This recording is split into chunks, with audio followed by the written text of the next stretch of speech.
ini adalah ibadah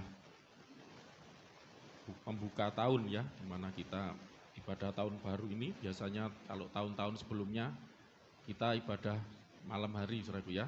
Tetapi karena situasi pandemi saat seperti ini, tapi kita tetap bersyukur ya, kita tetap bisa ibadah. Baru kali ini ya kita bisa ibadah pagi ya, ibadah buka tahun ya. Kalau biasanya kita ibadah selama ini ya, itu namanya ibadah tutup tahun saudaraku ya. Tapi tadi malam anak-anak pemuda main kedepot ya, ini ya apa namanya, sambil kumpul-kumpul ya, sharing live ya, menikmati bersama-sama kebersamaan. Dan pagi ini kita akan ibadah ya, membuka tahun, dan Tuhan, saya berdoa kepada Tuhan. Sebelum anak-anak muda datang ya, saya sempat berdoa, ambil waktu ya di kamar. Saya berdoa untuk apa sih pesan Tuhan untuk tahun ini yang harus kita persiapkan ya sebagai jemaat Tuhan, sebagai umat Tuhan untuk menghadapi hari depan kita ya, apalagi situasi sekarang seperti ini saudaraku ya. Apa sih pesan Tuhan, apa sih yang Tuhan mau sampaikan ya. Karena memang semakin lama sekarang ini terus terang di Indonesia meningkat lagi saudaraku. Kasusnya meningkat lagi gitu. Karena saya lihat ya juga, maaf ya, saya lihat kadang kurang, masih sembrono ya, kurang tertib ya, kurang disiplin, yaitu menjaga jarak ya, menjaga cuci tangan, itu menjaga kesehatan segala macam lah, pakai masker ya. Kadang-kadang mungkin ada hal-hal yang ya namanya manusia bisa lengah saudara ya. Tapi apapun itu, tapi saya sering lihat kadang-kadang ya itu tadi masih kumpul-kumpul kerumunan. Makanya saya senang kalau tahun baru ini ada himbauan ya, bahkan tadi malam hujan ya. Hampir ya di Mojokerto, Surabaya juga. Saya waktu berangkat ya hujannya itu, enggak tahu setelah itu hujan lagi apa enggak. Tapi itu Mojokerto saya lihat hujan terus ya. Biar enggak keluar rumah lah. Sesuai dengan himbauan ya. Karena kadang-kadang orang merayakan tahun baru itu terlalu berlebihan saudara ya. Tadi malam ya dengan anak-anak youth yang kita sambil makan-makan ya sederhana kan ya, ikan bakar. Ikan bakar ya sambil saya sebenarnya sudah bawain kayu bakar ya, pikirnya nanti mau bakar jagung karena hujan ya enggak jadi ya. Ya akhirnya di dalam aja kita sambil ngobrol-ngobrol ya, sharing-sharing. Ya puji Tuhan. Jadi sederhana aja gitu loh ya. Selama ini kan kalau tahun baru kan orang adakan pesta gitu ya. Atau datang old and new gitu ya, ada acara-acara di hotel apa segala macam ya, kayak wah sekarang sederhana ya, sederhana semua, saya sudah ngomongnya sederhana dan ya dan jadi tidak terlalu perlu berlebihan ya saudara ya. Dan puji Tuhan ya, dan memang tahun yang kita masuki ini ya sama aja kan ya, kita hari kita bangun ya tetap lihat sinar matahari, udara ya seperti ini, tetangga kita ya masih sama ini ya, nggak berubah gitu saudaraku ya, nggak berubah. Jadi nggak usah terlalu berlebihan. Tetapi maksudnya adalah bahwa kita menyongsong hari-hari ke depan ini, dan memang kabar-kabar juga ini situasi kan tambah parah ya. Misalnya di London itu kan kata ada mutasi yang terbaru ya, itu ditemukan di London sampai di lockdown lagi karena virusnya ini sudah jadi lain misalnya. Joshua kan kuliah farmasi ya, itu sedikit-sedikit ngerti, katanya itu kan karena ada yang sembuh, kena lagi. Jadi biasanya kalau virus itu ya, orang sudah kena, biasanya itu kebal gitu ya saudara ya. Tapi ini ada yang kena lagi, virus yang kebal ini karena ada kekebalan dia bermutasi lagi gitu. Yang gila itu seperti itu saudara. Ya akhirnya enggak selesai-selesai. Makanya saudara kita sebagai manusia ya, umat manusia terutama anak-anak Tuhan, bagaimana menyikapi ini ya. Saya ngomong begini bukan supaya Anda takut. Bu Sri sudah dipasangkan? Udah, puji Tuhan. Salam ya Bu Sri, keluarga. Saya lupa menyapa terus. Bu Untung juga ya. Kundain pergi jalan-jalan. Yakub, punya Yakub ya, ada berarti. Salam ya Bu Untung ya. Ya, nulis YUD ya. Pinter bahasa Inggris untungnya, emang jagonya. Bercanda untungnya, enggak apa ya, biar ya. Ya saya menyapa semualah ya, kita masuki tahun yang baru Santai aja saudaraku ya, enggak usah tegang. Dan memang saya ngomong tadi di awal itu supaya gini ya, anak Tuhan itu Alkitab itu selalu ngajar berdoa, berjaga-jaga. Itu maksudnya itu waspada. Kalau bahasa istilah sederhana itu waspada. Anak-anak Tuhan harus selalu waspada. Tapi bukan takut, beda loh. Waspada sama takut beda ya. Takut itu kan kayak paranoid gemeter takut terus sampai nggak ngapa-ngapain akhirnya lumpuh hidupnya ya. Bukan cuma lumpuh badannya, maksudnya lumpuh kehidupannya, lumpuh segala macam, enggak berbuat apa-apa. Enggak. Anak Tuhan itu selalu kreatif, saudaraku. Amin ya. Selalu aktif, kreatif. Ya, di tengah situasi begini masih bisa aktif kan, ya dihimbau aja kan kerja tetap di rumah, berarti ininya tetap kerja walaupun di rumah, tetap menghasilkan walaupun di rumah, misalkan gitu ya. Itu kan salah satu bentuk kreativitas ya. Oke, tidak saya perpanjang. Jadi saya mau kita melihat atau mau merenungkan ya apa sih yang Tuhan mau buat kita ya anak-anaknya di tahun 2021 yang kita masuki hari ini ya. Sudah lewat hampir 10 jam, hampir jam 10 dari jam 12 tadi malam ya saudaraku ya. Kita tanpa terasa kan sudah 10 jam dari tahun yang lalu ya, kita masuk tahun yang baru sudah mengawali 10 jam ya. Dan nanti tidak terasa sudah lama-lama tahun depan saudara, kayaknya nggak terasa. Dan tahun lalu memang tahun-tahun yang luar biasa. Saya sudah sharing-sharing sama anak saya waktu dalam perjalanan ke Mojokerto saudara. Itu saya sempat ngomong-ngomong bahwa ya saya kasihan ya dengan anak-anak muda sekarang kan enggak mengalami beda dengan zaman saya. Zaman saya enggak pernah mengalami situasi yang seperti ini ya. Sekarang anak-anak muda ngalami sekolah aja enggak bisa ya tatap muka, sekolah harus online gitu ya. Ini Joshua ketua ospek baru pertama kali ospek online. Saya waktu cerita sama siapa ketawa itu. Mana ada ospek online? Loh ada, itu anakku yang ngadain gitu ya. Dia kaget, teman saya seumuran saya enggak pernah ngerti namanya ospek itu kalau digojlok ya, di apa itu gojlok itu bahasa Indonesianya apa? Dipelunjuk di ya pokoknya ada seperti itulah ya, seru-seruan gitu ya. Tapi ini enggak gitu ya, enggak bisa untuk pertemuannya, enggak bisa tatap muka, enggak boleh. Anak saya kalau kuliah aja hanya bisa praktikum aja ya kamu ya. Praktikum itu aja seminggu sekali ya. Enggak boleh lama-lama dan dibagi orangnya segala macam lah. Zaman saya enggak ada seperti itu. Ya. Makanya anak-anak muda sekarang dengar ya saudaraku ya, anak-anak remaja, anak-anak muda, tantangan kalian ini berbeda. Tantangan kalian terus terang memang lebih berat ya daripada kami-kami yang pernah muda zaman dahulu. Zamannya Mas Yukin ini termasuk muda lah ya. Nah, makanya harus berarti tantangan yang lebih berat, tantangan yang lebih besar, saudaraku ya. Dengar baik-baik. Persiapannya juga harus lebih besar. Persiapannya, energinya juga harus lebih besar. Kreativitasnya harus lebih semua gitu loh. Jangan tambah loyo, harus lebih gitu loh. Idenya segala macam. Jadi melalui ini cara berpikir positif dan caranya Tuhan selalu begitu. Saudaraku ya. Semakin besar tantangannya, semakin besar masalahnya, semakin besar kuasa, kekuatan, hikmat, ide yang dibutuhkan untuk menyelesaikan tantangan itu gitu loh. Makanya justru keadaan seperti ini saya berharap, ini iman, nanti kita akan belajar tentang iman juga. Saya berharap justru anak-anak muda zaman sekarang Anda harus lebih hebat dari kami yang pernah muda di zaman dahulu. Amin, anak-anak muda, anak remaja ya. Ini kan kondisi gini yang aktif ke gereja kan anak muda remaja ya, yang tua-tua ya kan di rumah kan ya, online ya. Cuman beruntung aja saya lihat yang semangat ini karena ada sesuatu. Enggak apa-apa gitu loh ya. Jadi anak-anak muda, anak remaja dengar pesan Tuhan ya untuk tahun ini. Anda justru dengan kondisi seperti ini akan membentuk Anda menjadi lebih gitu saudara ya, menjadi lebih daripada generasi Anda sebelumnya ya. Generasi Anda harus menjadi lebih baik ya, lebih kreatif, lebih produktif, lebih powerful daripada generasi-generasi sebelumnya. Itu doa dan harapan saya sebagai hamba Tuhan. Amin. Adik-adikku semua, anak-anakku semua ya. Puji Tuhan, kita akan maaf saya minum dulu bentar. Saya kemarin mengirimkan WA grup gitu ya tentang Tuhan Yesus ya. Di situ TikTok tapi ya, saya dapat juga itu dari ibu saya, malah sudah ibu saya dapat dari temennya.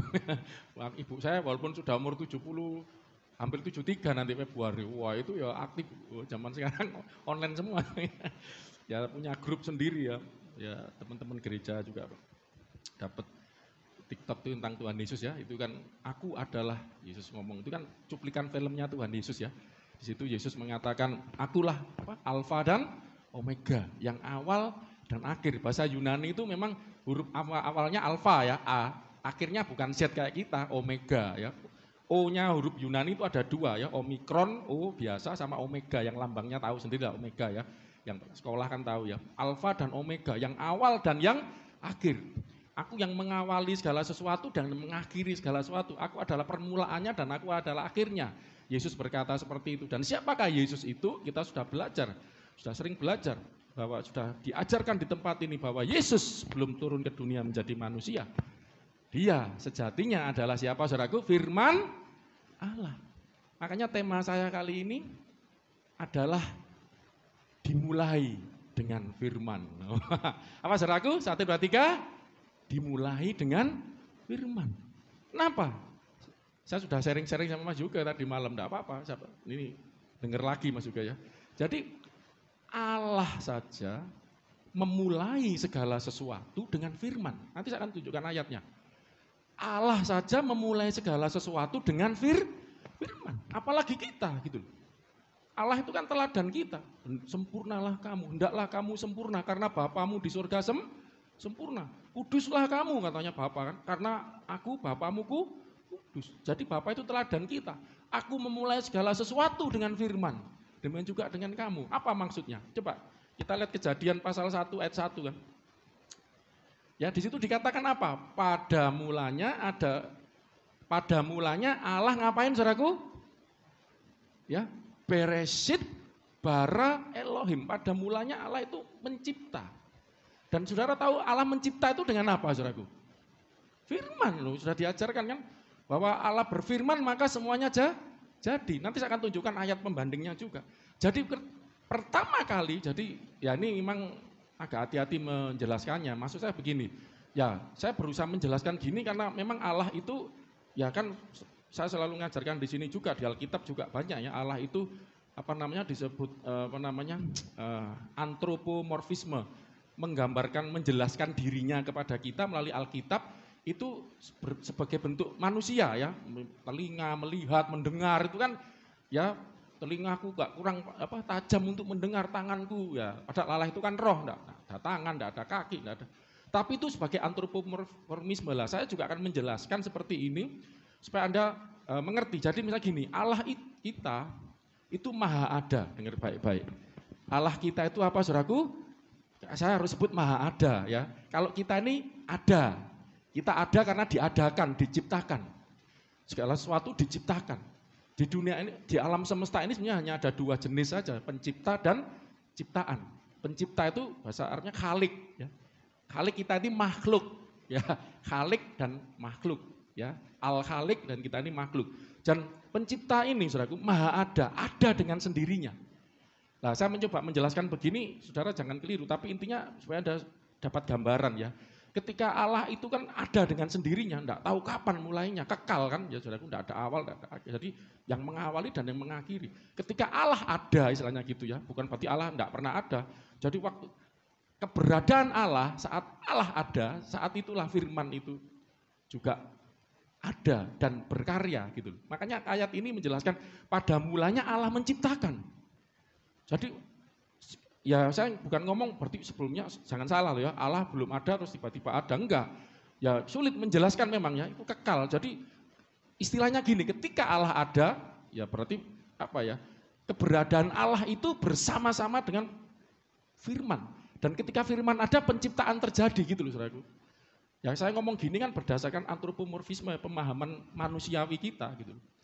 Dengan kata lain, Allah itu mengawali segala sesuatu, itu tadi yang saya maksudkan dengan firman. Makanya di Kejadian dikatakan pada mulanya, ya Bereshit, bahasa Septuaginta Yunani ya, terjemahan Yunaninya, Alkitab bahasa Yunani Perjanjian Lama itu enarche, sama juga enarche. Pada awalnya, pada mula-mula gitu ya, Allah itu mencipta gitu. Dan Allah mencipta tentu dengan firman. Loh, langit bagaimana bisa terjadi? Mazmur, saya sudah sering tunjukkan Mazmur 30, langit dan bumi ya, kemudian Coba bandingkan ini dengan Mazmur 30 berapa kemarin? 3 ayat 6. Ya, oleh firman Allah langit 30 kok 3 kamu itu ya. 33 ya. Oleh firman Tuhan ya, 1 2 3 oleh apa Saudaraku? Firman Tuhan langit dijadikan. Berarti pada mulanya Allah menciptakan. Jadi pada waktu Allah, keberadaan Allah dinyatakan, gitu aja istilahnya ya. Jangan ketika Allah ada itu seolah-olah kan nanti Allah sebelumnya enggak ada. Jadi ketika Allah menyatakan dirinya, ya gitu Saudaraku, ketika Allah menyatakan keberadaannya, saat itulah firman itu ada dan berkarya gitu loh. Nanti saya akan tunjukkan ayatnya lagi. Oleh firman Tuhan langit dijadikan. Jadi langit ini dijadikan oleh apa Saudaraku? Firman. Firmannya siapa? Firmannya Allah. Tadi kejadian 1 pada mulanya Allah menciptakan. Jadi ketika Allah menyatakan dirinya, Allah berfirman dan Allah mencipta. Ada lagi perbandingan Yohanes 1 ayat 1. Ini lebih mantep malah. Ya.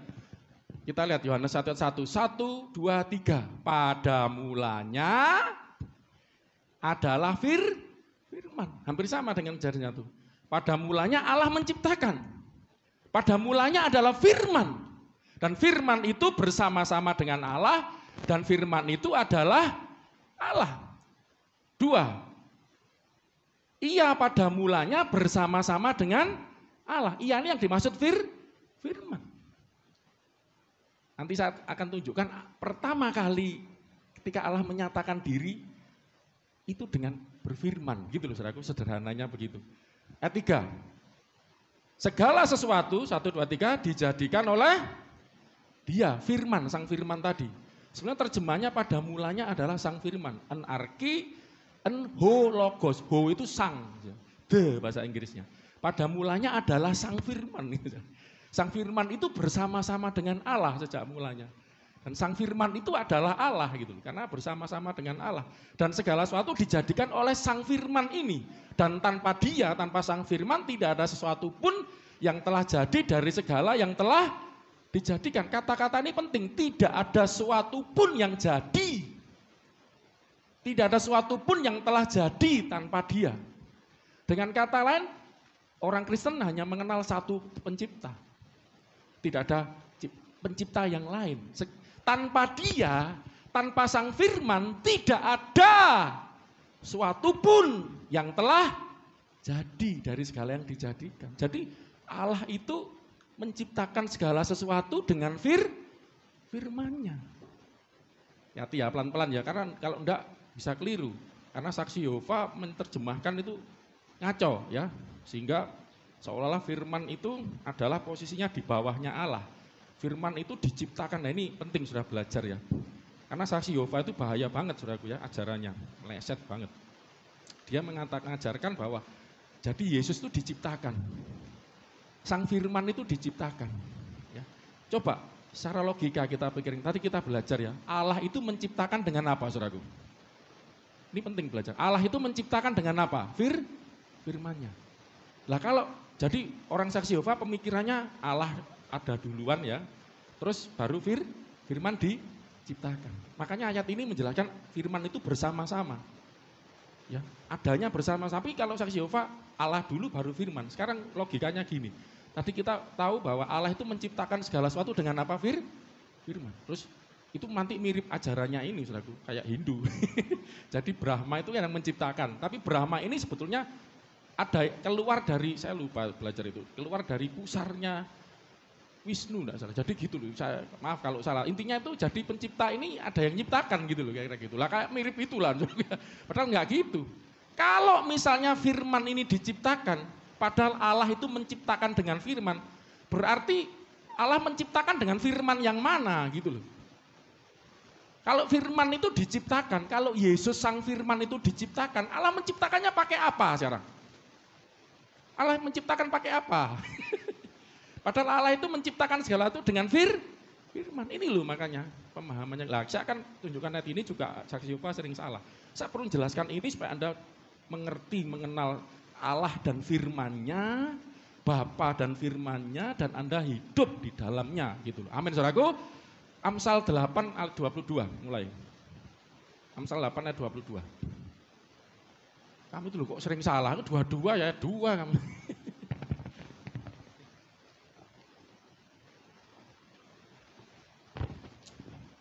Ini memang terjemahannya kurang tepat ya. Nanti saya, puji Tuhan ya sudah belajar bahasa aslinya ya. Bahasa Ibrani, Yunani saya bandingkan juga.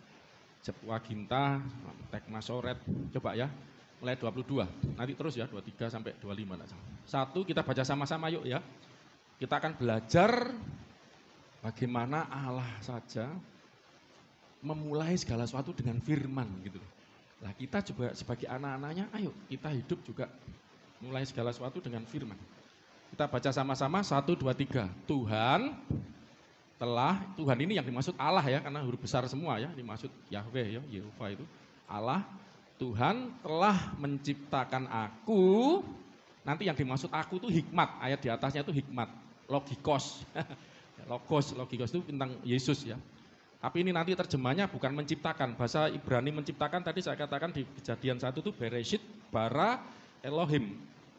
Pada mulanya bara diciptakanlah oleh Allah. Bara menciptakan. Di sini bukan bara, tapi khanah. Ya, khanah.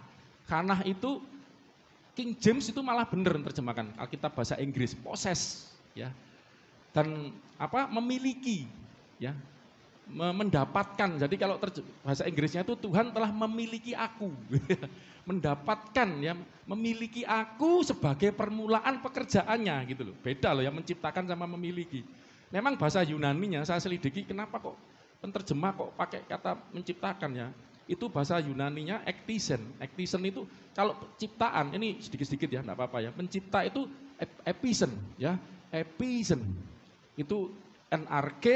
Pada Kejadian 1 itu ya, NRK episen ho logos, diciptakanlah oleh sang Theos ya, NRK episen ho Theos ya, pada mulanya diciptakanlah oleh sang Allah itu. Itu ciptaan itu adalah episen, tetapi di sini ektisen ya, ayat ini ektisen itu artinya bukan ciptaan, tetapi memang ada artinya itu menjadikan ya, membuat, menjadikan, ada memang menciptakan juga ada, tetapi arti itu bisa tidak cuma satu artinya. Jadi lebih tepat menjadikan gitu loh artinya. Ya karena nanti akan bertabrakan dengan, karena prinsip penafsiran enggak boleh bertabrakan dengan ayat yang lain gitu ya. Karena memang itu artinya bukan episen ya, artinya mencipta beneran enggak, menjadikan. Lah mungkin menjadikan ditafsirkan mencipta. Jadi hati-hati, itu salah, agak kurang tepat penerjemahannya. Maksud saya begini, kalau menjadikan itu pengertiannya bukan mencipta. Misalnya saya sudah ngasih contoh. Saya menjadikan Lina istri saya. Berarti kan Lina kan sudah ada. Saya tidak menciptakan Lina, dia sudah ada tapi saya jadikan istri saya. Nah, kira-kira begitu. Tuhan itu menjadikan aku sang firman. Tuhan itu memiliki aku sang firman gitu loh. Sebagai permulaan pekerjaannya. Jadi permulaan Allah berkarya itu ya firman. Ya, sebagai perbuatannya yang pertama-tama dahulu. Cirinya orang hidup itu apa? Cirinya makhluk hidup itu apa? Selain bernafas, bergerak, ya kan? Bereproduksi. Cirinya untuk makhluk hidup loh saudaraku ya. Nah, Allah itu hidup ya. Allah itu ya ada kehidupan. Nafas Allah itu roh. Dan Allah bergerak, berkarya ya melalui firman. Nah, saya pernah akan tanya kepada Anda, duluan mana Allah dengan firman itu duluan mana? Saya pernah tanya, duluan mana saudaraku? Duluan mana Allah dengan firman? Bareng, bersama-sama. Soalnya kalau Allah dulu, berarti kan Allah sempat enggak punya firman. Ya toh, enggak punya roh, enggak punya kehidupan loh. Apa itu berarti kan? Enggak. Berarti makanya Tritunggal itu ketika Allah ada, atau jangan Allah, ketika Allah menyatakan dirinya, saat itulah firman dan rohnya itu juga ada bersama-sama Allah. Nah paling gampang begini. Saya nyoba contoh yang sederhana. Atau kalau firman ada dulu, berarti firmannya siapa ini? Kalau ada firmannya siapa? Lah, saya mau tanya, ketika ini manusia aja ya. Manusia, paling enak kayak contoh. Manusia itu ketika pertama kali ada, apa yang dikerjakan? Pak pernah mikir enggak? Ketika Anda pertama kali ada di dunia ini, Anda ada di dunia ini dengan pertama kali melalui apa sih? Bagaimana Anda bisa ada di dunia ini? Apakah turun dari langit? Keluar dari tanah, jadi dari batu. Ketika Anda pertama kali ada, Anda dari mana adanya itu? Bayi kan, dari ibu kan, lahir. Coba renung, ketika pertama kali bayi lahir, apa yang dikerjakan pertama kali? Saya cuma ngasih gambaran, ketika manusia ada, pertama kali apa yang dikerjakan? Bayi itu loh, ketika lahir itu ngapain saudaraku? Nangis loh. Ya memang itu kadang secara filosofis ya, itu menggambarkan ketika bayi lahir, yaitu Ayub 6 ya, hidup itu penderitaan ya, hidup itu Alkitab Mazmur juga lembah air mata. Jadi pernah lihat bayi waktu lahir ketawa? Sudah, Saudara tahu enggak kenapa bayi ini jadi macam-macam penafsirannya kan secara filosofis. Saudara pernah mikir enggak kenapa bayi waktu keluar itu nangis?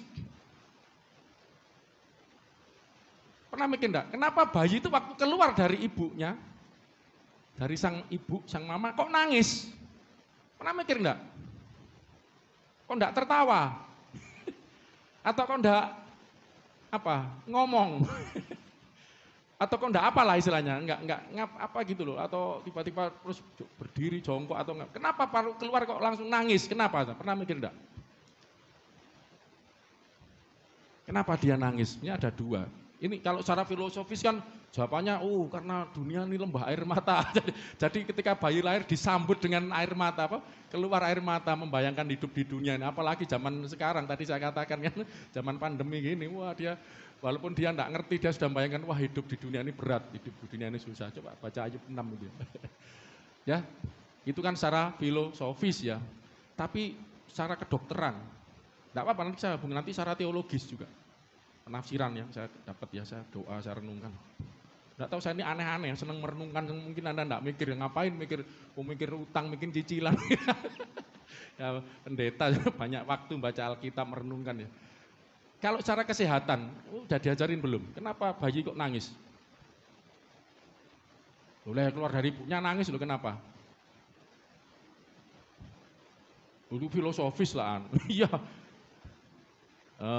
Ya. Jadi kan gini, selama ini di dalam perut ibunya kan disuplai ya, mendapat suplai kehidupan, nafas ya kan. Sekarang di perut loh, nafasnya dari mana? Udaranya. Jadi dari ibunya semua sumbernya gitu ya. Namanya apa itu? Yang ada plasenta yang nempel itu kan dapat nutrisi segala macam dari situ. Waktu keluar dia dilepas kan, berarti secara mandiri dia harus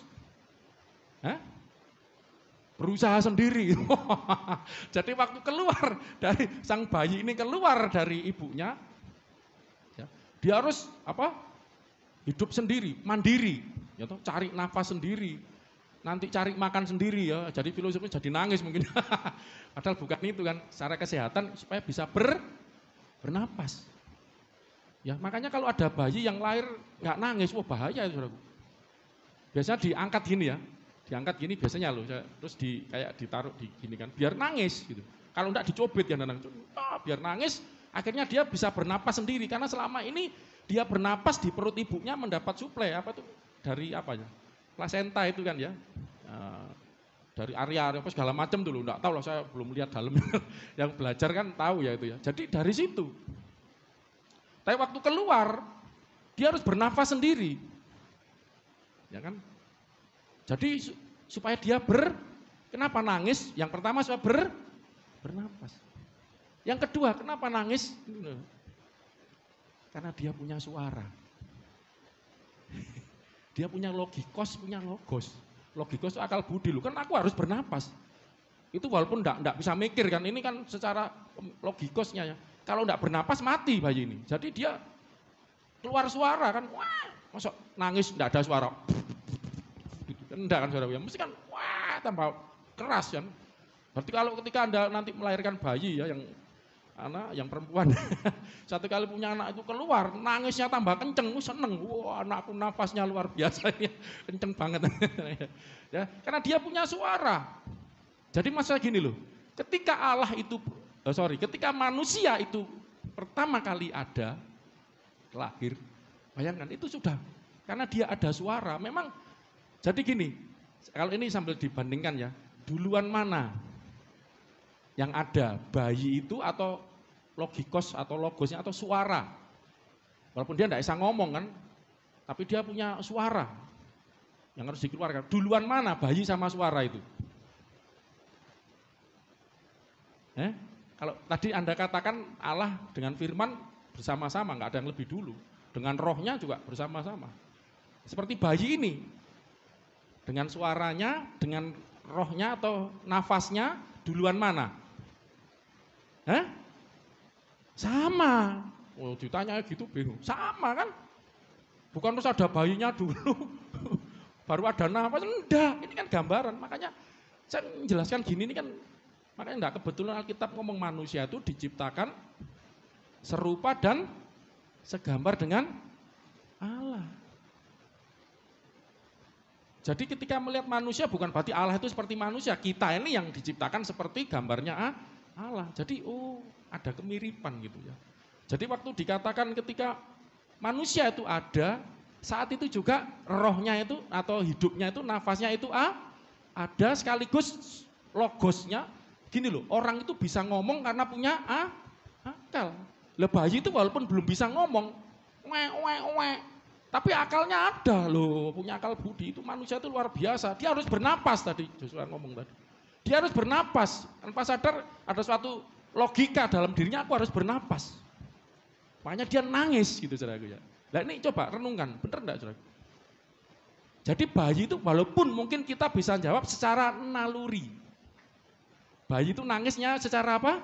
Naluri. Kalau binatang memang berhenti hanya di naluri saja, insting. Tapi manusia saya percaya diciptakan serupa dan segambar dengan Allah.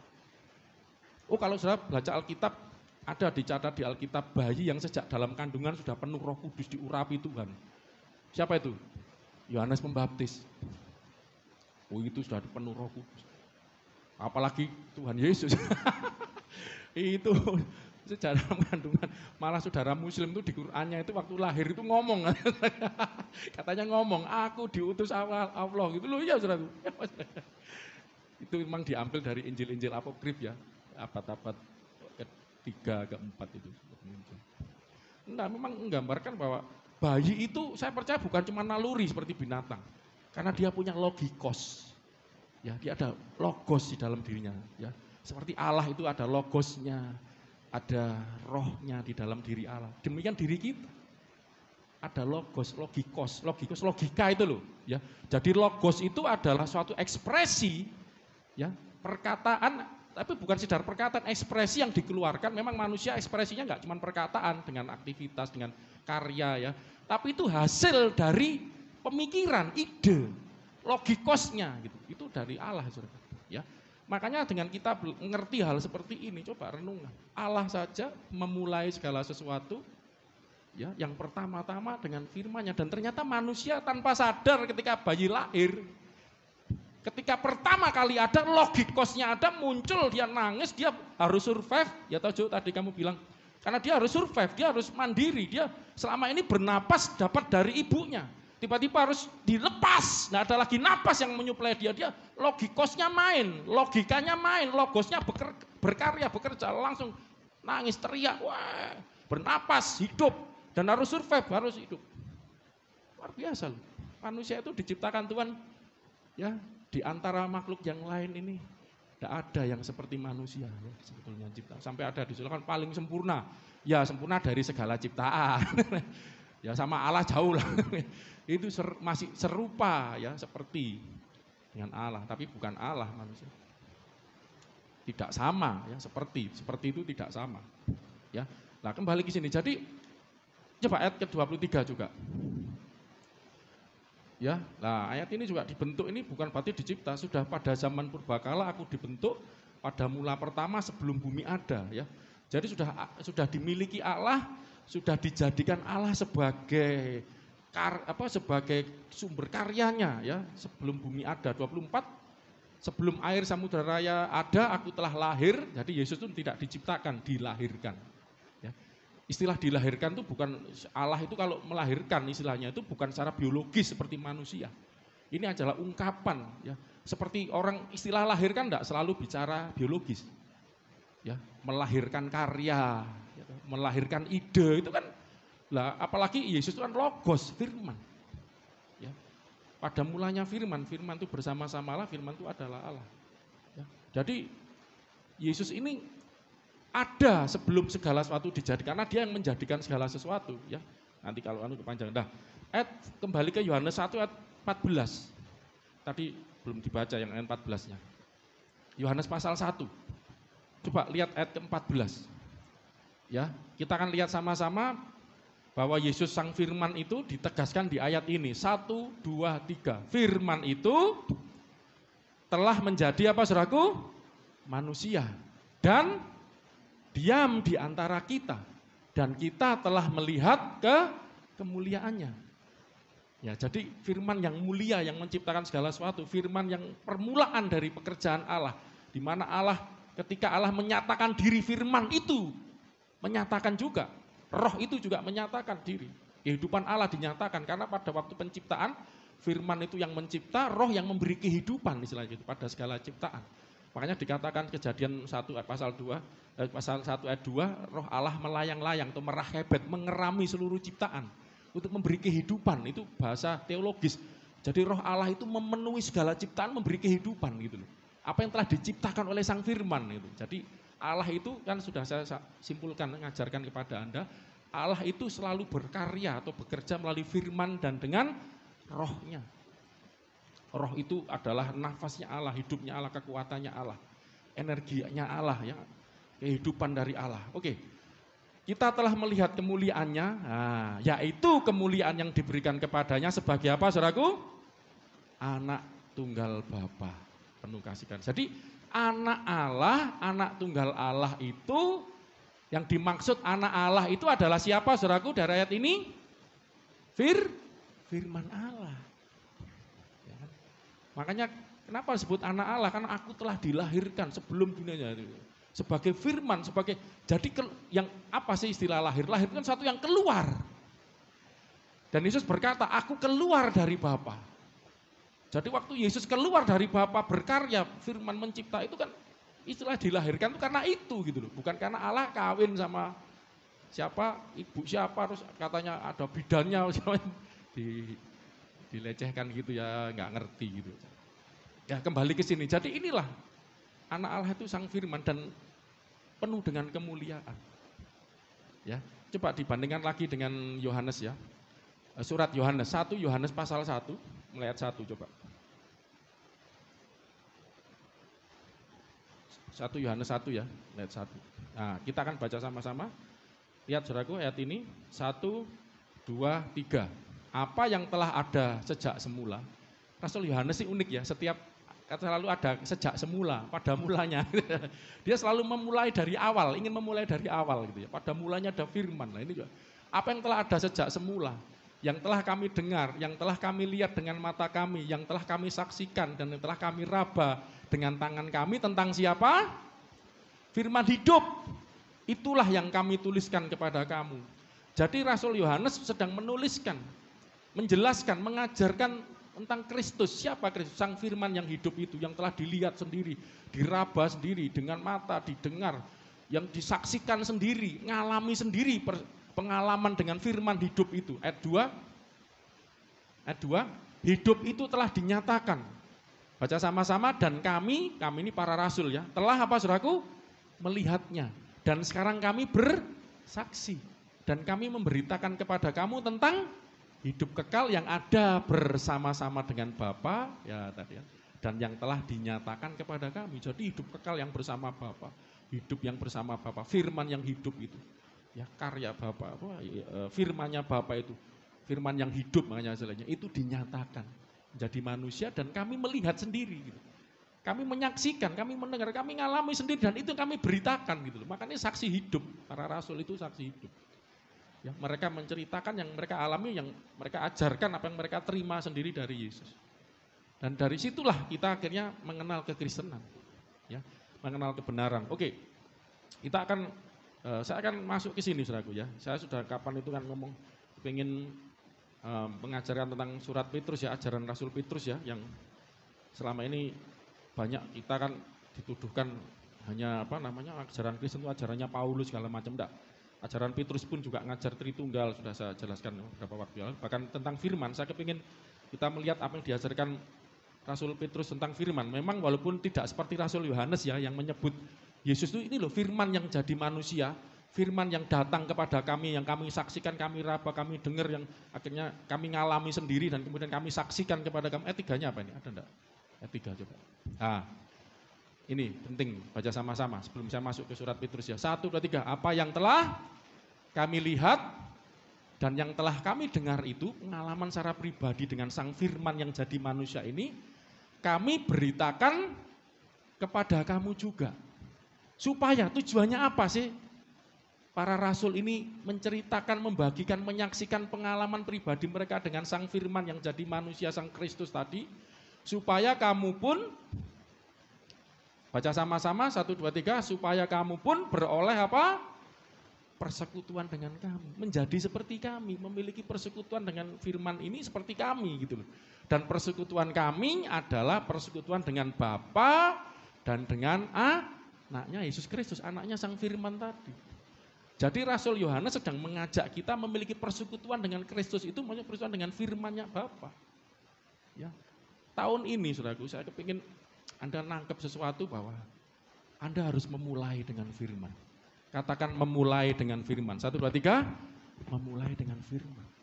Nanti apa itu? Coba nanti dengerin, renungin, biar Tuhan bicara sendiri, Roh Kudus mencerahkan Anda sendiri. Tahun 2021 ini Anda harus masuk, memulai mengawalinya dengan firman. Seperti Allah. Aku adalah permulaan dari segala pekerjaan Allah. Firman itu permulaan daripada Allah menyatakan dirinya. Bayangin. Dan kita juga harusnya seperti itu. Ya, sebagai anak-anak Tuhan. Oke ya, kita kan sebelum saya ke Rasul Petrus ya, saya kepingin kita melihat yang ditulis Rasul Paulus ya. Rasul Paulus bagaimana menjelaskan tentang Kristus ya, Kolose 1 ayat 15. Kolose 1 15. Memang Rasul Paulus tidak seperti Rasul Yohanes ya, menjelaskan langsung straight to the point ya. Yesus Kristus itu adalah firman Allah yang jadi manusia.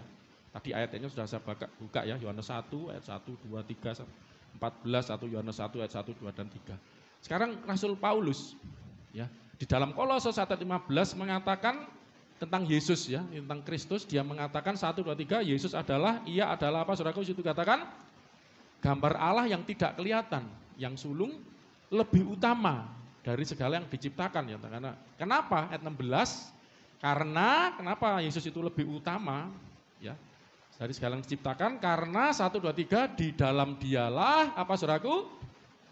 Telah diciptakan segala sesuatu.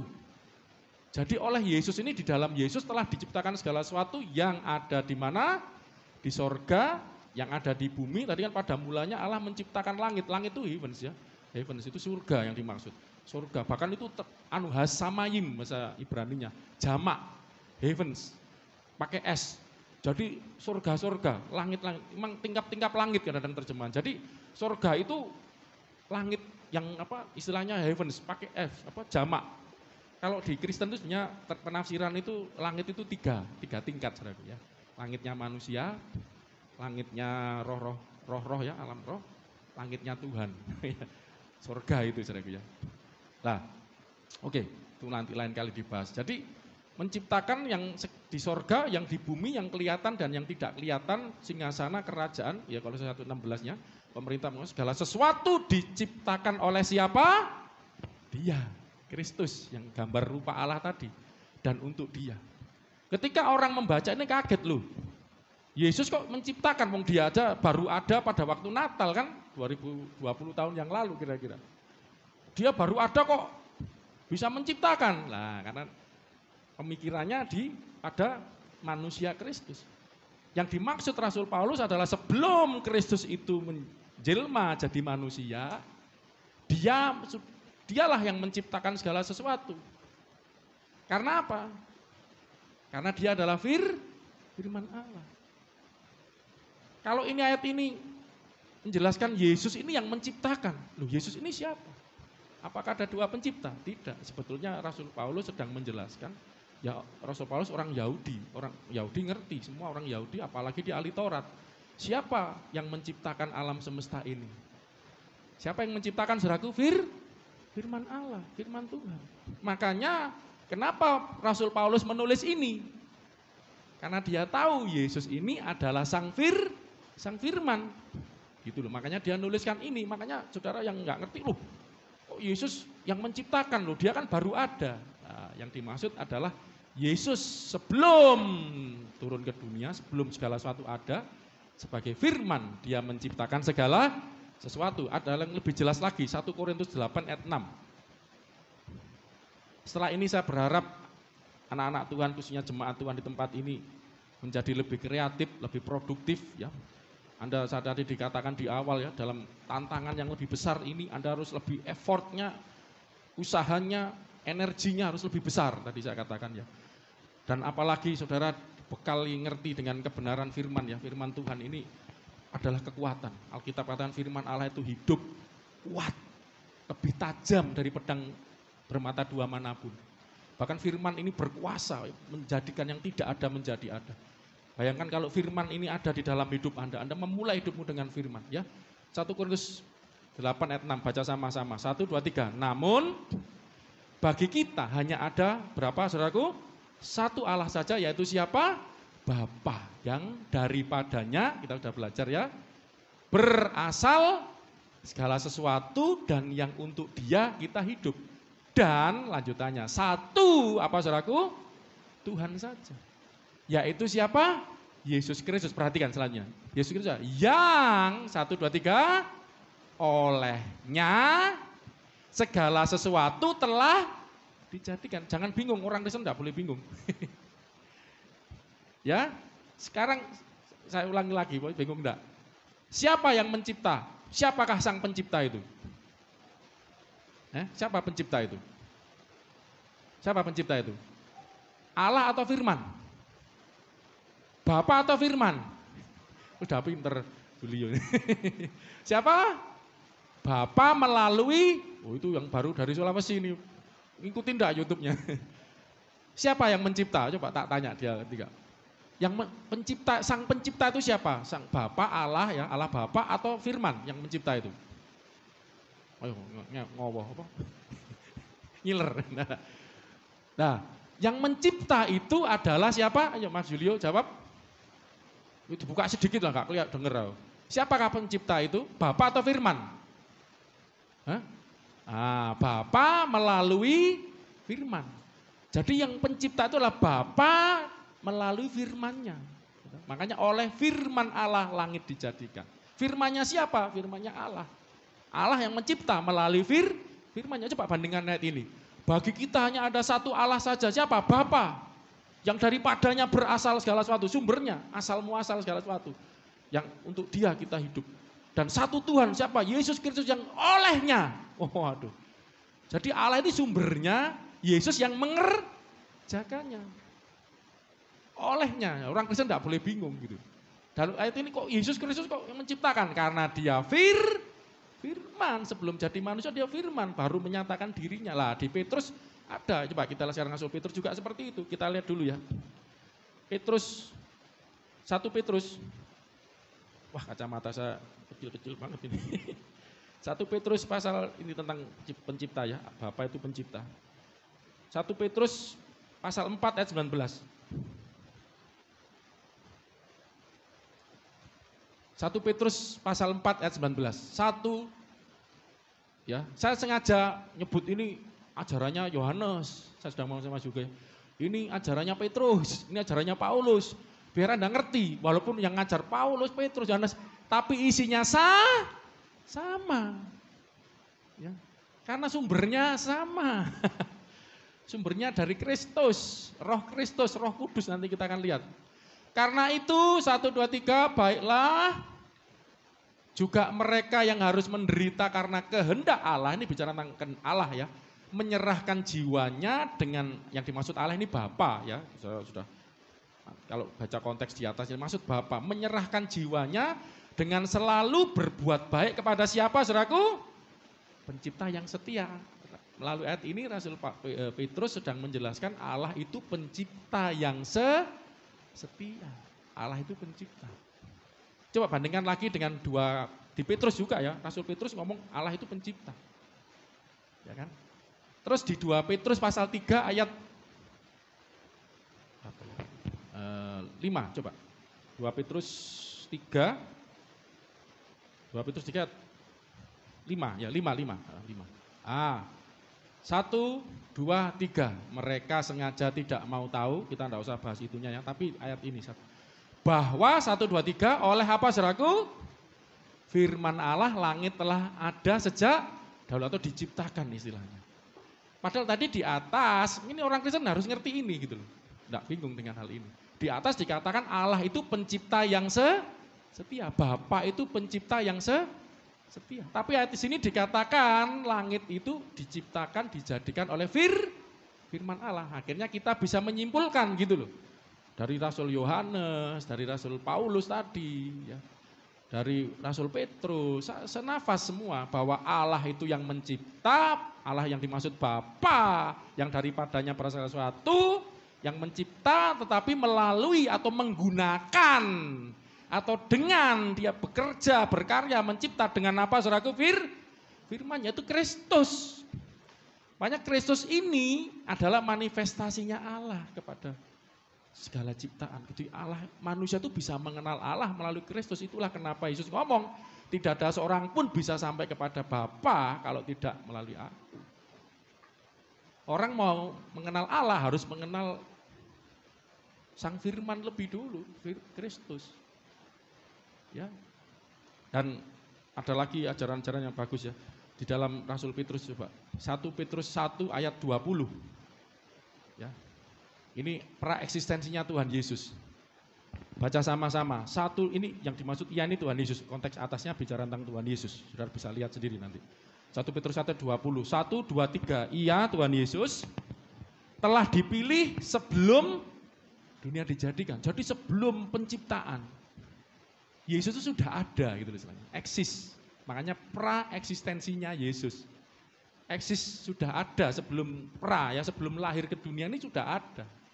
Sudah ada sebelum dunia dijadikan, tetapi karena kamu, saudara dan saya yang akan diselamatkan manusia yang berdosa kan, nanti ini saya akan ngajarkan di Januari nanti tentang keselamatan ya. Kenapa Yesus sudah ada, tetapi baca sama sana, karena kamu baru apa saudaraku? Menyatakan dirinya pada zaman akhir. Ya nanti untuk menyelamatkan aku datang bukan untuk menghakimi, karena mau menyelamatkan kita, tapi sudah ada gitu loh. Sebagai firman. Ya. Dan ditunjukkan juga dia sudah ada sebagai firman di ayat ini juga. 1 Petrus tetap pasal 1 saudaraku ya. Kita lihat tentang Roh Kristus itu ayat berapa itu? Bentar ya. Saya lihatnya dulu. 1 Petrus pasal 1 tetap pasal 1. Ayatnya yang saudara buka ayat 11. 11 dan 12. Kita sekaligus baca. Alkitab menunjukkan keberadaan Kristus Sang Firman.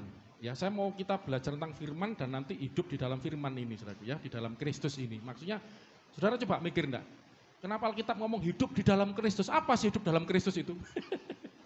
Apa sih hidup dalam Kristus? Apakah hanya sekedar filosofi?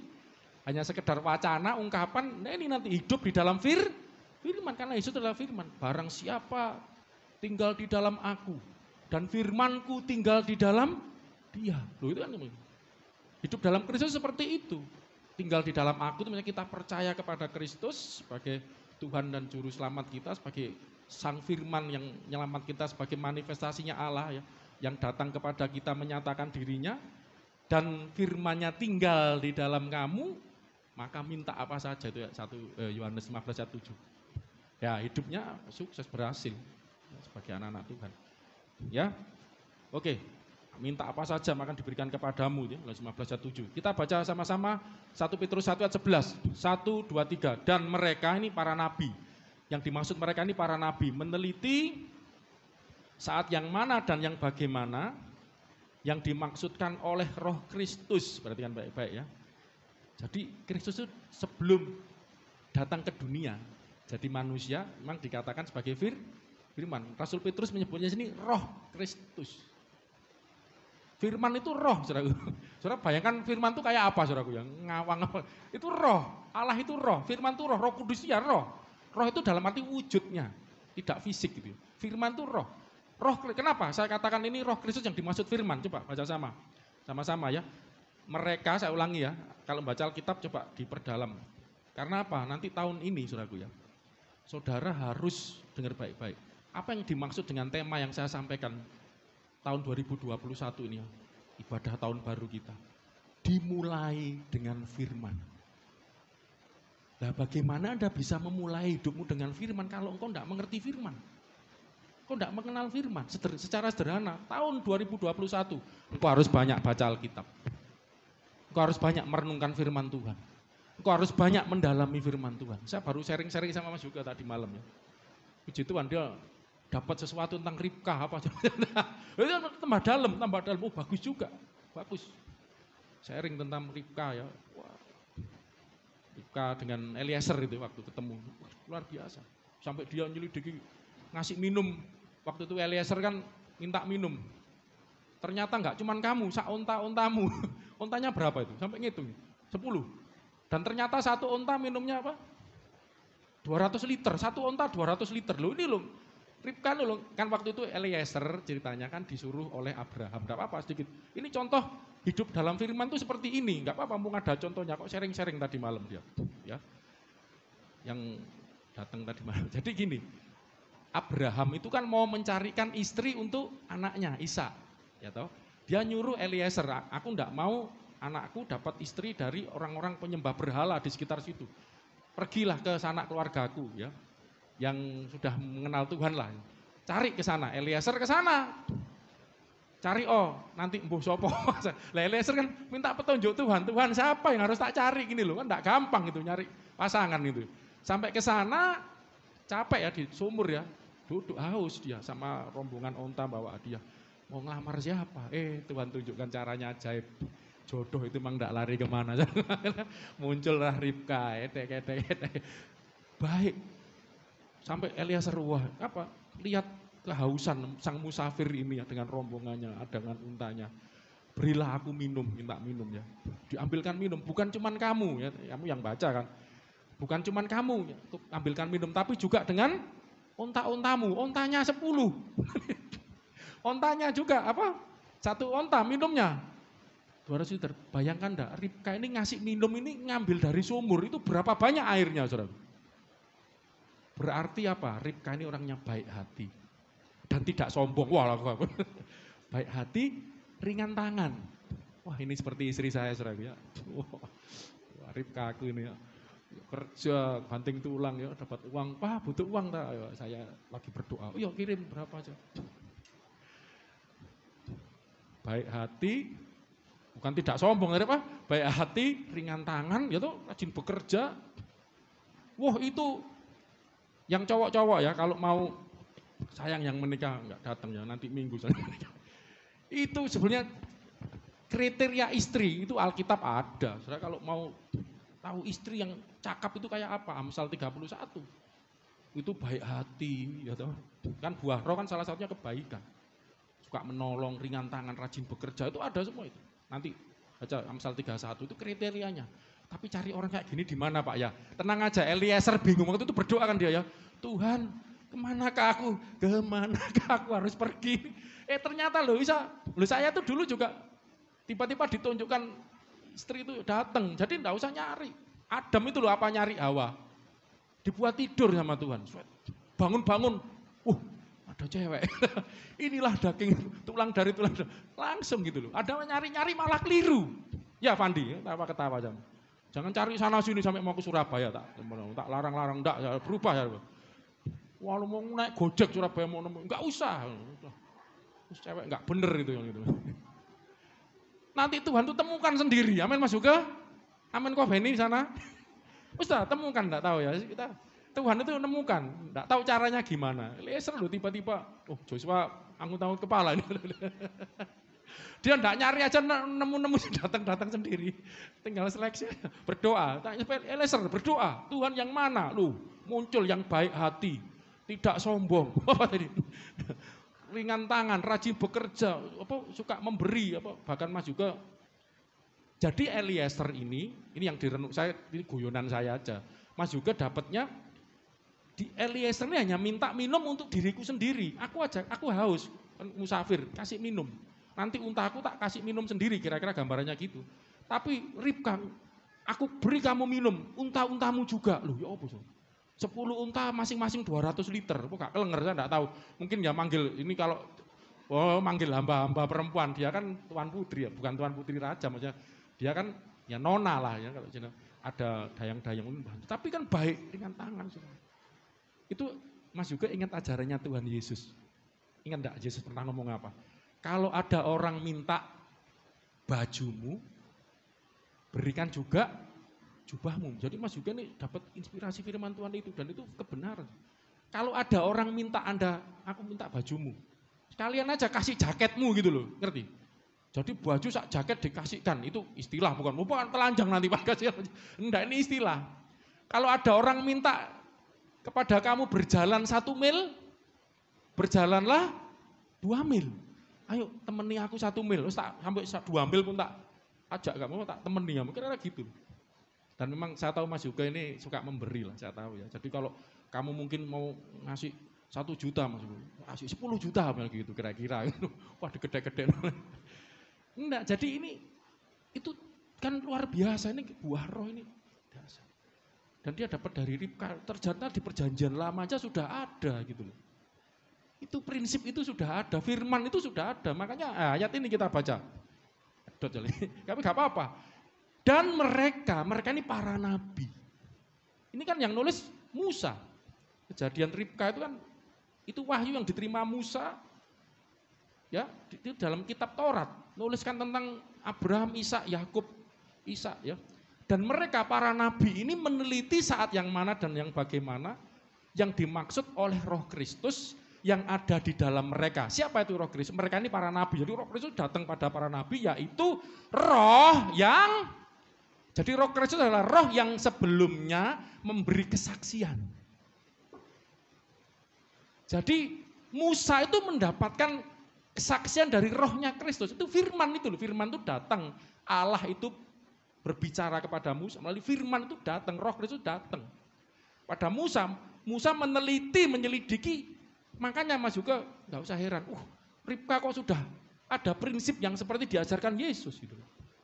Karena sumbernya sama, Yesus itu sudah ngomong kepada Musa, nanti ayat di bawahnya lebih jelas. Ya. Karena Yesus sudah ada, bayangin, jadi para nabi dulu diajar oleh Yesus. Roh Kristus ini ngajar para nabi.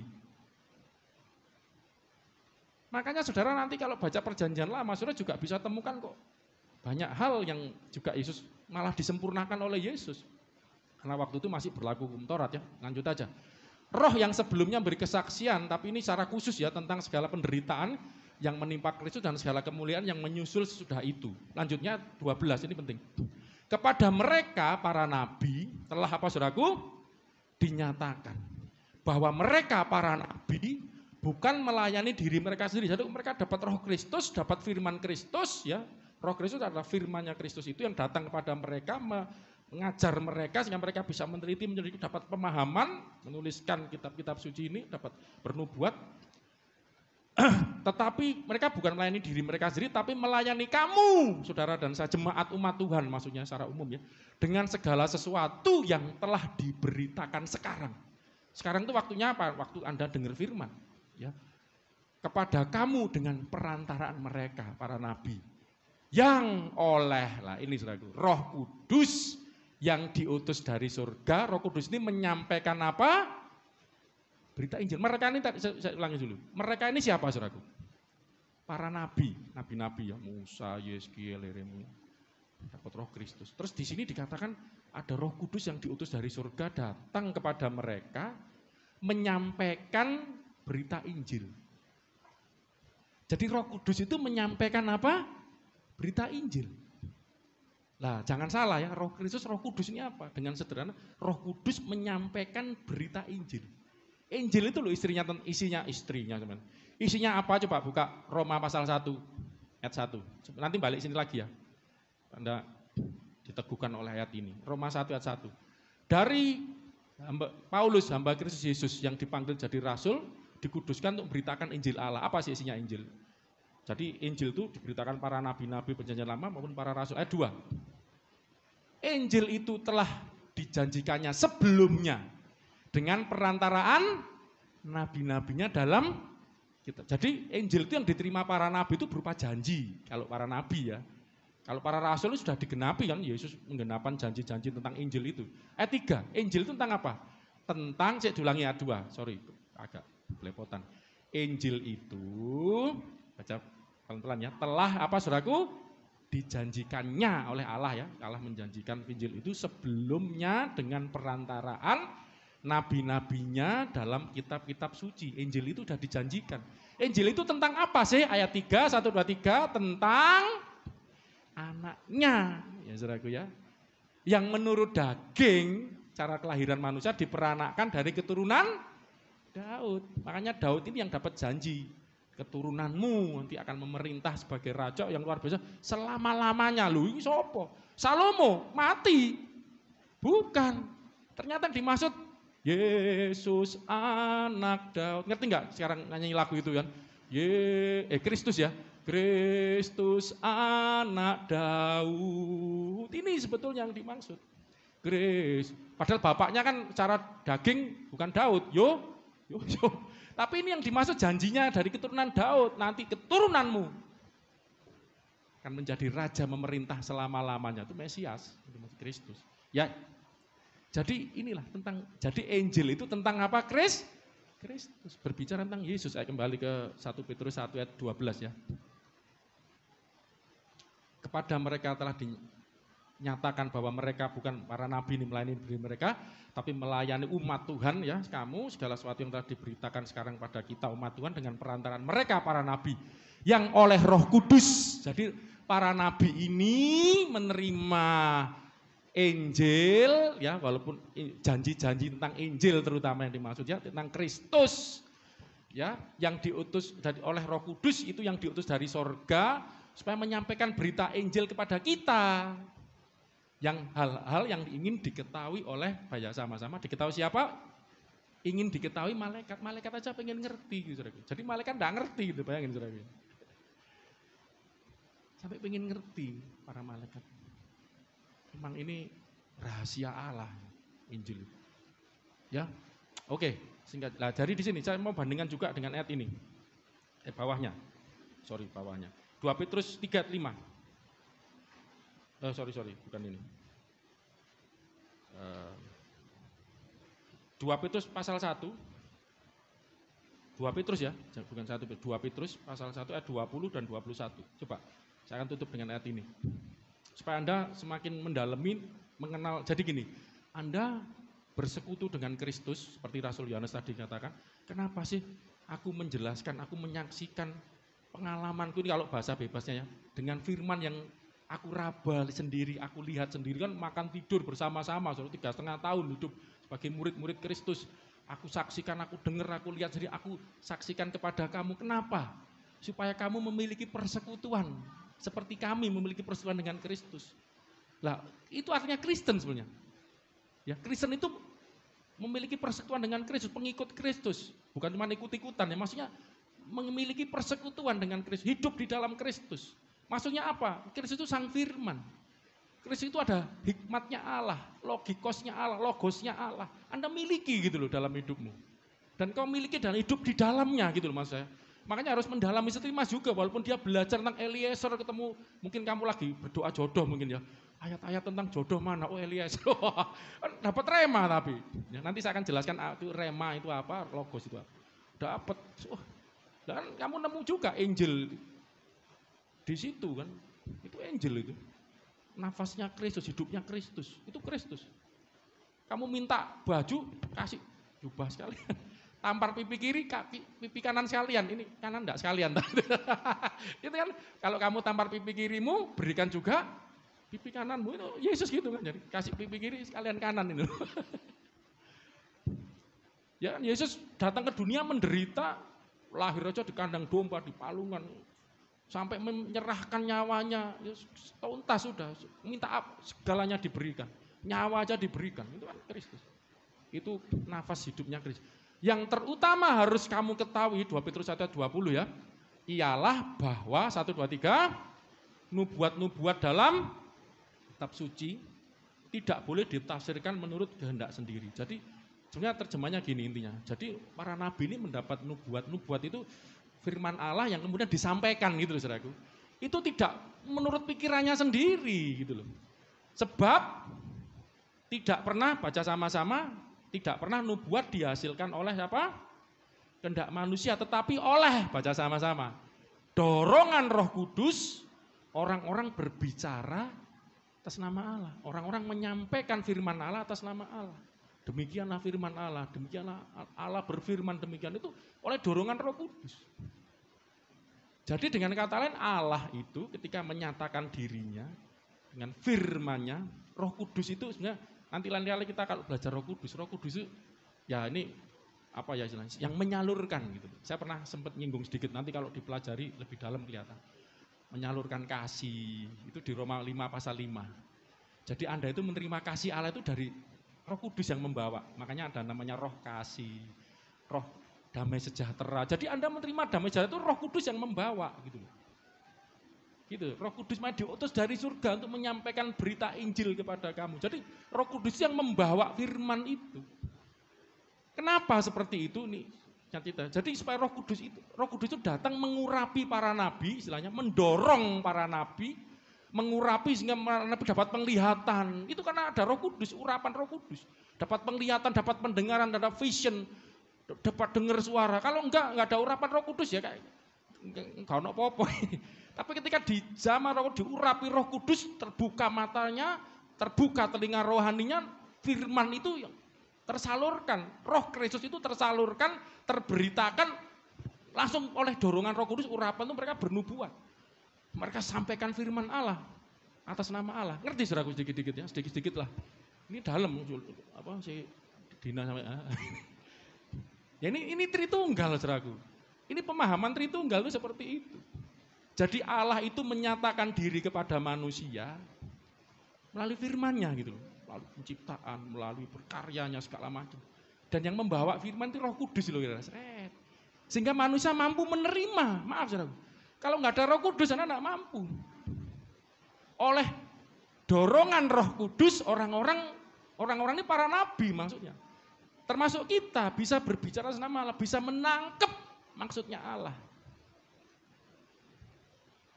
Tanpa roh Allah, tanpa nafasnya Allah, tanpa hidupnya Allah, energinya Allah diembuskan kepada Anda tidak akan mengerti. Makanya maksud saya begini loh saudara. Saya akan tutup dengan ayat inilah. Ya, karena waktu ya. Coba Yohanes 14. Yohanes 14, bentar ya ayatnya. Saya kepingin kita akan tutup ayat ini dan saya berharap setelah Anda ngerti ini, Anda coba praktekkan ya dalam hidup Anda. Yohanes pasal 14, ayat yang ke ini, mulai ayat yang ke-15. Ayo, selain ini, ayo musik siapa aja enggak apa, selain ini kita berdoa. Jikalau kamu mengasihi aku, Tuhan Yesus yang ngomongnya, kalau kamu mengasihi aku, kamu akan nuruti segala perkataanku, firman, perintahku. Aku akan minta pada Bapa dan Ia akan memberikan kepadamu seorang penolong yang lain. Ya, supaya ini bahasa Yunaninya juga terjemahan alos parakletos. Yang lain yang sejenis gitu saudaraku. Yang lain bukan yang tidak sejenis. Yang sejenis. Ya sama-sama Allah, rohnya yang dimaksud Roh Kudus. Ya sama-sama Allah, roh firman itu Allah, roh Allah itu Roh Kudus itu ya Allah, Bapa ya Allah. Ya karena itu firman-Nya Allah dan roh Allah itu rohnya Allah.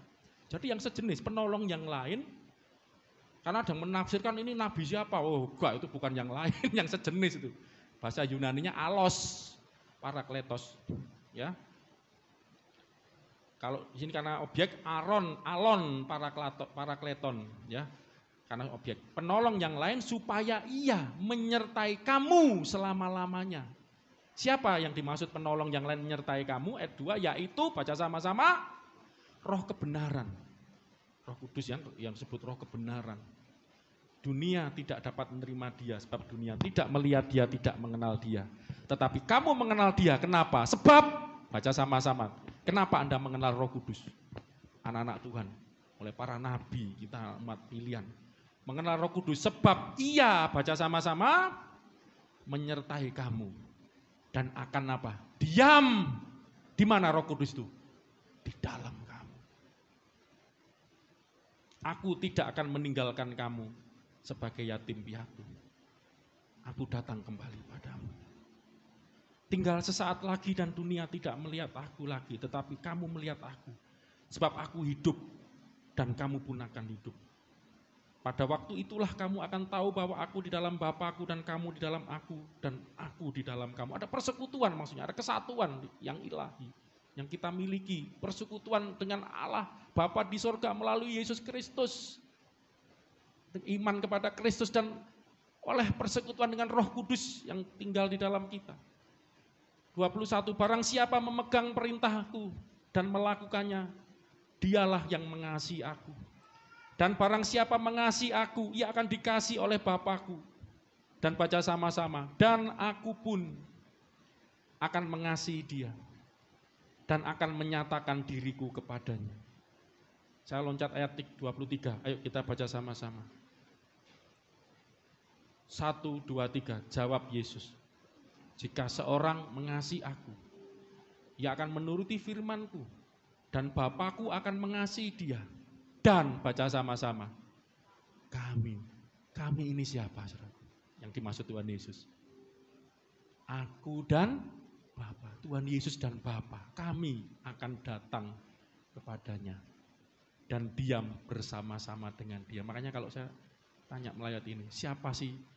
Kan kita sering dengar orang Kristen itu, Allah itu, kamu adalah bait Allah, tempat kediaman Allah. Allah itu tinggal di dalam kamu, roh Allah tinggal di dalam kamu. Kalau saya tanya, sekarang yang kalau saya orang yang di dalam Kristus, siapa yang tinggal di dalam dirimu? Allah Tritunggal. Bapa, firman-Nya, Yesus, dan rohnya. Kami akan datang. Bagaimana Yesus dan Bapa bisa datang di dalam kita? Ingat ayat di atasnya tadi, aku akan mengutus Roh Kudus. Dia akan menyertai kamu dan akan diam di dalam kamu. Jadi ketika Roh Kudus datang kepada kita, Bapa, Yesus Sang Firman itu datang juga dalam hidup kita dan kita memiliki persekutuan. Sehingga Kristus itu firman itu ada di dalam diri kita. Saya tidak ada waktu sayang. Makanya itulah kenapa dikatakan, ini benar-benar terakhir nih, Roma pasal 9. Pasal 9 ya. Roma. Di situ dikatakan apa, saudaraku?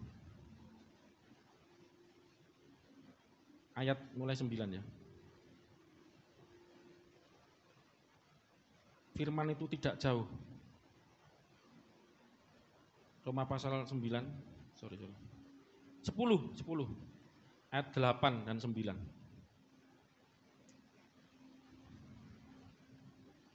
Roma 10 ayat 8, mulai 8 aja.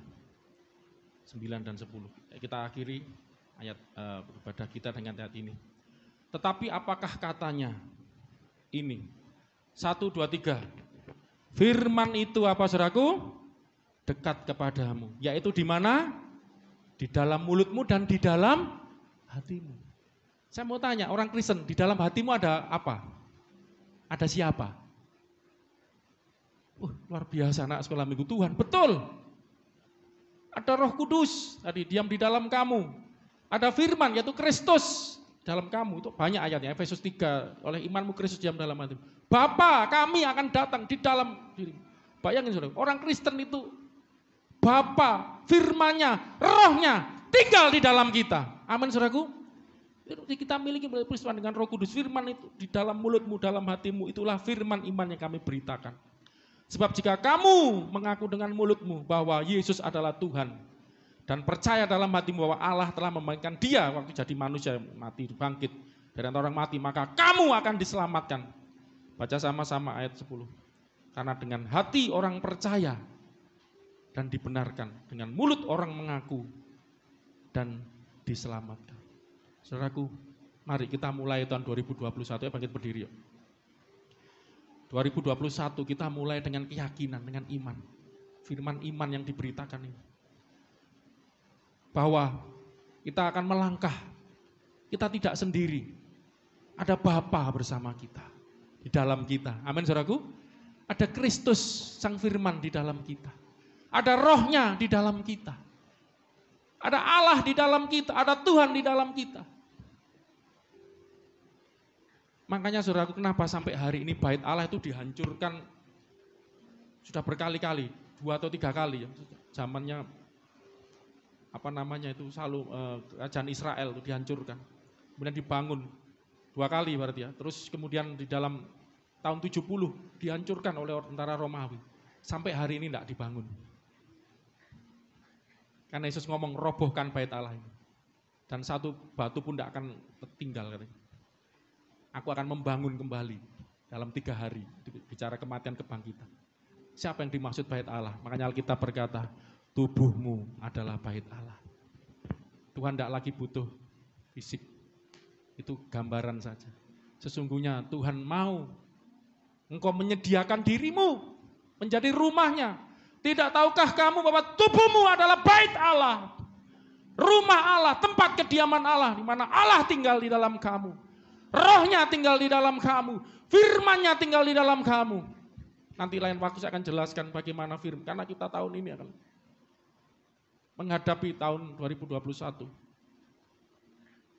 Bersama dengan Tuhan di dalam kita. Firman-Nya di dalam kita. Rohnya di dalam kita. Firman itu enggak jauh, dekat. Ada di hatimu, ada di mulutmu. Ucapkan. Ada firman Tuhan katakan, karena kami percaya maka kami berkata-kata.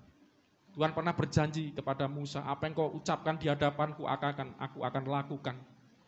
Itu bicara doa, bicara iman, bicara harapan. Apa harapan Anda 2021 ini? Doa yang lahir dari iman, oleh firman yang ada dalam hatimu, oleh Roh Kudus yang mengurapimu. Ketika engkau berdoa, engkau berharap kepada Tuhan, di hadapan Tuhan. Doa yang disertai firman. Roh Kudus, oleh dorongan Roh Kudus, tadi kita belajar. Kita berbicara, kita berdoa oleh urapan Roh Kudus. Lihat saudaraku, makanya saya mau Anda 2021 ini. Rubah cara doa Anda, rubah cara hidup Anda. Rubah cara Anda berkata-kata, bertingkah laku. Biarlah firman itu keluar dari mulutmu. Logos itu keluar. Logos keluar dari mulutmu. Logos atau firman itu menjadi daging dalam itu. Keluar dalam tingkah lakumu. Keluar dalam doa-doamu. Keluar dalam harapanmu. Keluar dalam segala aktivitasmu. Dan firman Allah itu hidup, kuat, dan berkuasa. Saya minta kunci F. Terima kasih Tuhan. Haleluya. Firman-Mu berkata kau besertaku, ya Tuhan. Maka kuat roh dan jiwaku. Tangan-Mu Tuhan selalu ku nantikan. Setiap langkah, di setiap langkah ku percaya.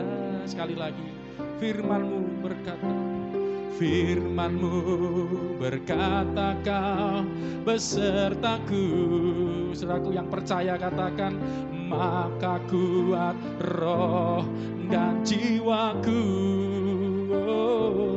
Tangan-Mu Tuhan, tangan-Mu Tuhan selalu ku nantikan. setiap langkahku percaya sama-sama dengan sayap-Mu aku akan terbang tinggi di tengah badai hidup. Ku tak menyerah, Kau kekuatan dan perlindungan bagiku, pertolongan. Amin, haleluya. Di tempat maha tinggi ku mengangkat tanganku, aku berserah, Kau ku nantikan. Amin. Kau yang ku sembah, Yesusku. Ayo di dalam Kristus, sebagai engkau memiliki persekutuan di dalam Kristus dengan Bapa, dengan firman-Nya, dengan Roh-Nya. Haleluya.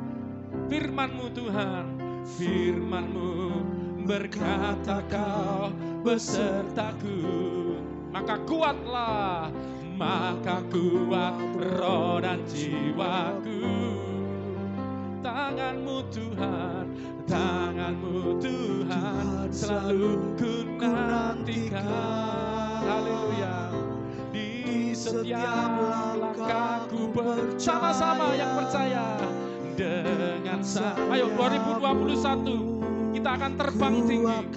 Oh, haleluya.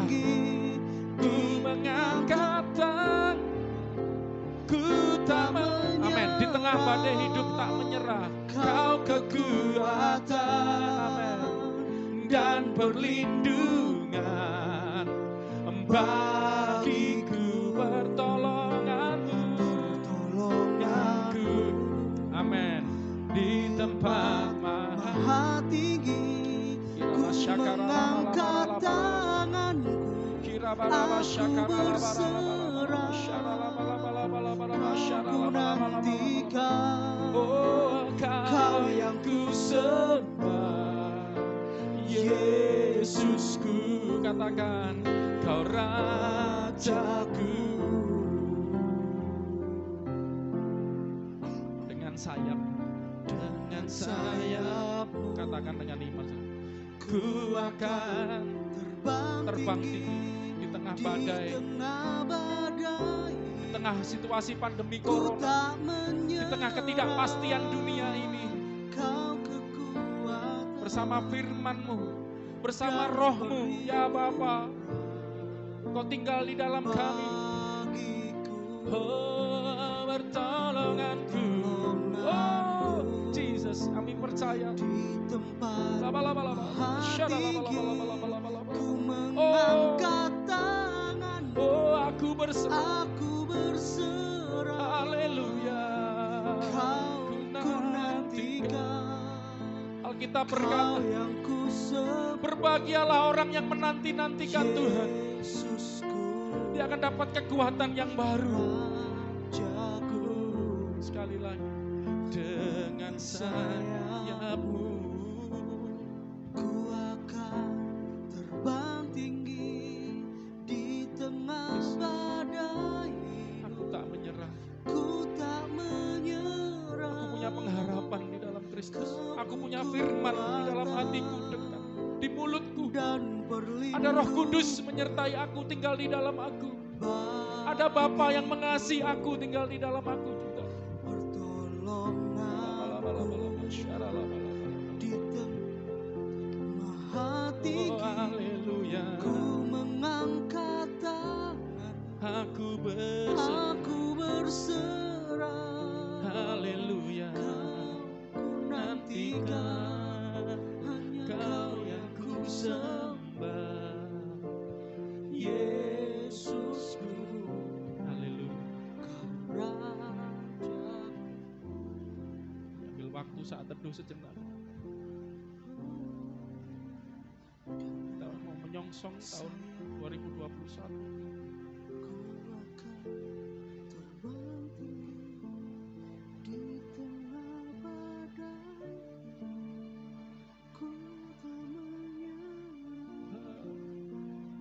Rasakan Tuhan hadir di sini. hadir menyatakan dirinya. Bahkan di dalam dirimu tiap pribadi. Firman itu ada di hatimu, tinggal di hati, ditanam. Bahkan Alkitab katakan ditulis, tidak di loh-loh batu lagi, tapi firman itu ditulis dalam loh-loh daging, yaitu hatimu. Firman itu tertanam di hatimu. Itulah yang jadi kekuatanmu. Yesusku,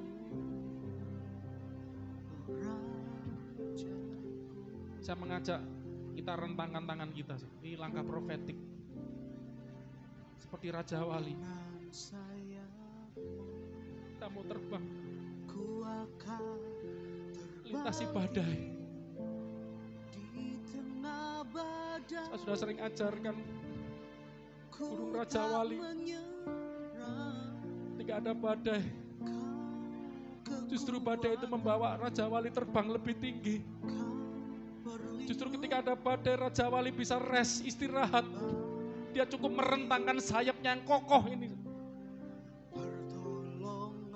Ada kekuatan Allah di dalam dirimu. Ketika kau mengangkat tanganmu, Tuhan yang akan turun tangan. Tuhan akan menjadi kekuatanmu. Haleluya. Hanya Kau yang kusembah. Yesus. Yesusku. Jesus.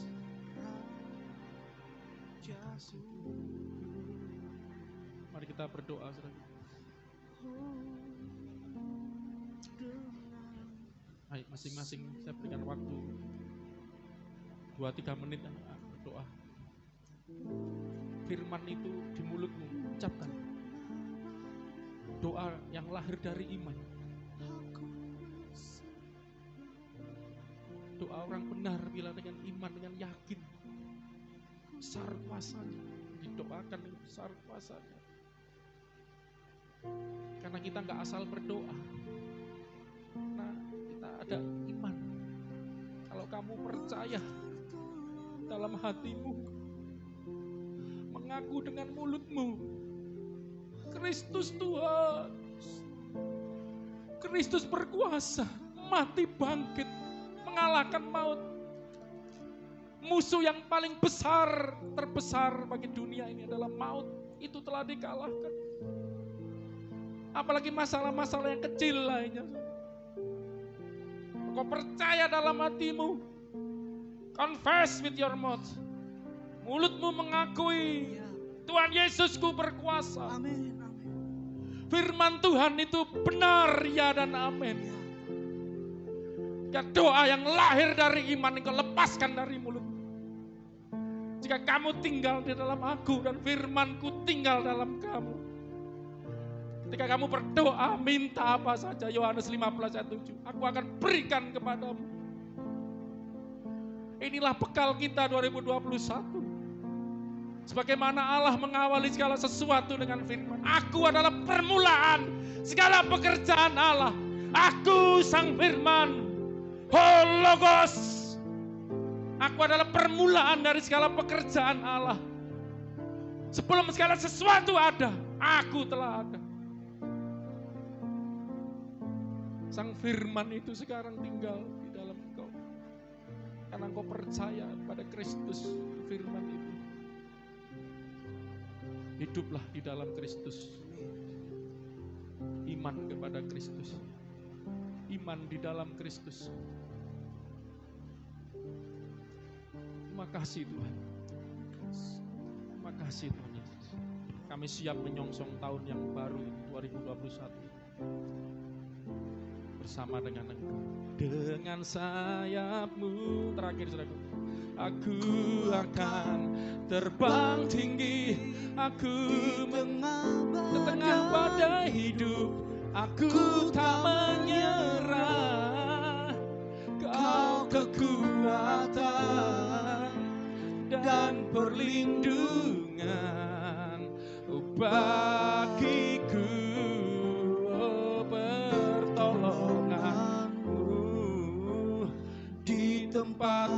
Tuhan tinggi, aku mengangkat tanganku. I surrender, Lord. Come, I will wait for you. I will wait for you. I will worship you, Lord. Yesusku, Rajaku, Kau nantikan, Kau yang ku sembah. Oh Yesusku, siapa yang kau percaya? Siapa yang kau nantikan? Kau guna. Siapa yang kau sembah? Siapa yang kau memiliki persekutuan? Oh, yang menyertai hidupmu. Yesusku, Kau Rajaku. Oh, haleluya. Yesusku, Rajaku. Haleluya. Yesus Tuhan dan Raja, penguasa hidupku. Oh, penjaga hidupku, pemilik hidupku, penguasa hidupku. Oh, hal yang menyertai hidupku, yang menolong hidupku. Haleluya. Dan Kau ada di dalamku. Kau tidak pernah tinggalkanku. Haleluya. Dan kami mau tinggal dalam firman-Mu ya Tuhan. Haleluya. Firman-Mu tinggal di dalam hati kami. Kami pegang dan kami percaya.